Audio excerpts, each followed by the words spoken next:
Hello guys, আজকে সকাল থেকে আমাদের এখানে গ্যাস নেই, তাই আমরা সবাই না খেয়ে আছি। কিন্তু আমাদের তো খেতে হবে, সেজন্য আমি এখন মুরগির মাংস রান্না করব কুকারে এবং আপনাদের দেখাবো সুন্দরভাবে। আমি দিয়ে দেব মুরগির মাংস। আজকে যেহেতু গ্যাস নেই, তাই আমরা কুকারে আজকে রান্না করব। কুকারে ওর দিয়ে দেব পেঁয়াজ মরিচ,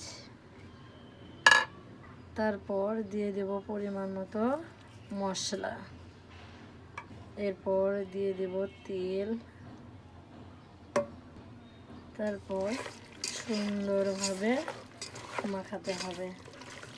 মাখিয়ে মাংস রান্না করে মজাই আলাদা, অনেক সুস্বাদু খেতে। এরপর পরিমাণ মতো পানি দিয়ে দেব। এরপর আমরা সুন্দরভাবে রাইস কুকারে বসিয়ে দেব। কিছুক্ষণ পরে এসে দেখব কেমন হয়েছে। এই তো মাংস রান্না একটু ভালো ফুটে গেছে,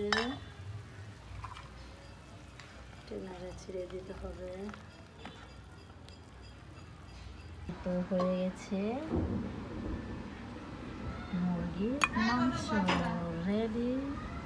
কেমন হয়েছে সবাই বলবেন।